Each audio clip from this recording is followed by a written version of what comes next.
Hello friends, स्वागत है आपका मेरे चैनल प्रियाज वेज रेसिपीज़ में। आज हम बनाएंगे विंटर स्पेशल गाजर गोभी मूली का अचार। ये खाने में बहुत टेस्टी होती है और बहुत जल्दी बन जाती है।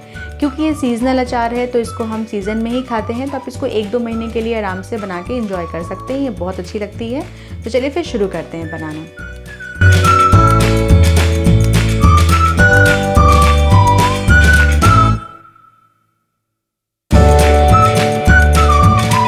गोभी गाजर मूली का अचार बनाने के लिए मैंने ले लिया है यहाँ पे सब्जियां काट के, जिसे मैं दिखा रही हूँ आपको। मैंने गोभी लिया है छोटे टुकड़ों में कटा हुआ। बहुत मोटा गोभी नहीं लेना है, मतलब छोटे टुकड़ों में कटा हुआ लेना है। उसकी डंठल भी मैं ले रही हूँ, तो जैसे देख सकते हैं आप, मैंने मूली की तरह ही इसको मोटे और थोड़े लंबाई में काटा है। डंठल को फेंके ना, वो भी आप यूज़ कर सकते हैं। यहाँ पे लिया मैंने मूली, देख सकते हैं आप, थोड़ा मोटा और लंबाई में ही कटा है। और वैसे मैंने गाजर को भी काटी है। सब्जी को बहुत पतला ना काटे, नहीं तो ये अचार में ना अच्छे नहीं लगते हैं। और सब्जियों का प्रोपोर्शन अपने हिसाब से कुछ भी आप कम ज़्यादा रख सकते हैं। ऐसा नहीं कि आपको इतना ये रखना है, जो भी आपको ज़्यादा अच्छा लगता है वो बढ़ा सकते हैं आप। इस अचार में मैं डालूंगी हरी मिर्चें भी, तो इसके लिए मैंने हरी मिर्च को ले लिया है, थोड़ा सा अंदाजे से लिया अपने हिसाब से, और इसको धो के ले लिया है। अभी बीच में से काटना है। इन सारी सब्जियों को भी मैंने बहुत सुखाया नहीं है, क्योंकि मैं दिखाऊंगी आगे क्या करना है।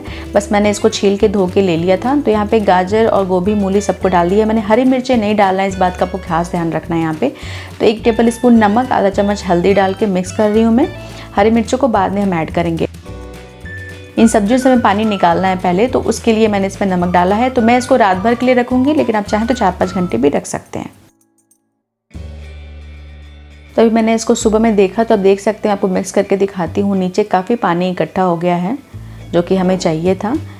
ये पानी हमें इससे निकालना था। देख सकते हैं आप, नीचे पानी काफ़ी इकट्ठा हो गया है। अब इसको हम निकाल लेंगे प्लेट में। आप चाहें तो छलनी में भी रख सकते हैं, ताकि इसका एक्सेस पानी निकल जाए।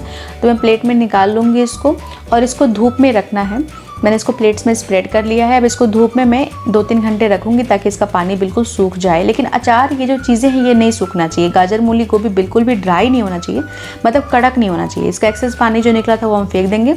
आपको अगर धूप नहीं मिलती है तो आप 2-3 घंटे के लिए फ़ैन के नीचे भी रख सकते हैं, तो भी ये सूख जाता है।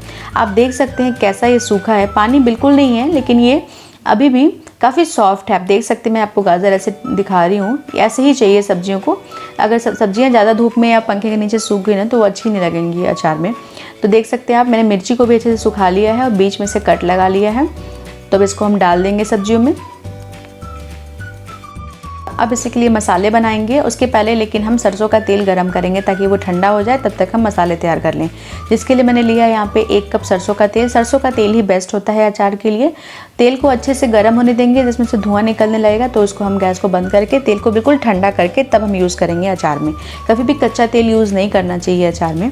तो तेल देखिए गर्म हो गया अच्छे से धुआं इसमें से निकल रहा है। तब इसको बिल्कुल ठंडा हो जाने देंगे।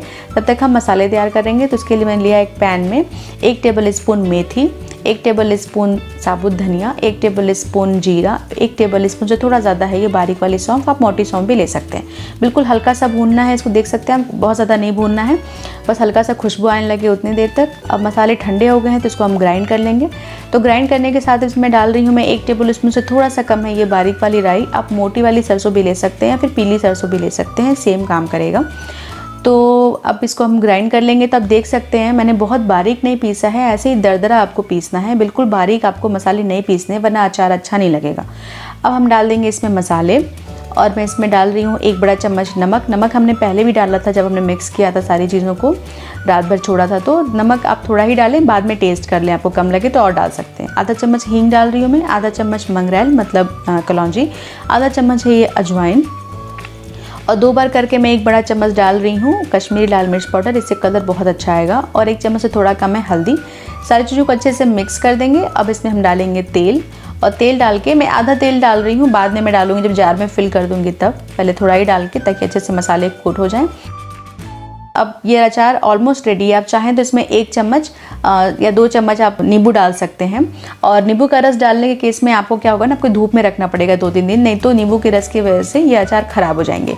लेकिन ये अचार ख़राब ना हो, इसके लिए मैं इसमें डाल रही हूँ 1 चम्मच डाल रही हूँ मैं इसमें वाइट विनेगर, मतलब वाइट सिरका। अब वाइट विनेगर डालने के बाद आप इसको धूप में रखने की ज़रूरत नहीं है। आप चाहें तो रख सकते हैं, आपको धूप मिल रही है तो। लेकिन अगर धूप नहीं मिल रही है तो भी ये अचार ख़राब नहीं होगा। आप इसको घर के अंदर 2-3 दिन, 3 दिन के बाद ये अचार अच्छे से तैयार हो जाएगा खाने के लिए। जाएगी। इस अचार का टेस्ट 1 से 2 महीने तक बहुत अच्छा रहता है, तो आप इस अचार को ज़रूर ट्राई करिए। ये सीज़नल अचार है, सीज़न में ही बना के खाया जाता है, तो इस अचार को आप ज़रूर ट्राई करिए इन सर्दियों में। मुझे पूरा यकीन है आपको बहुत पसंद आएगा।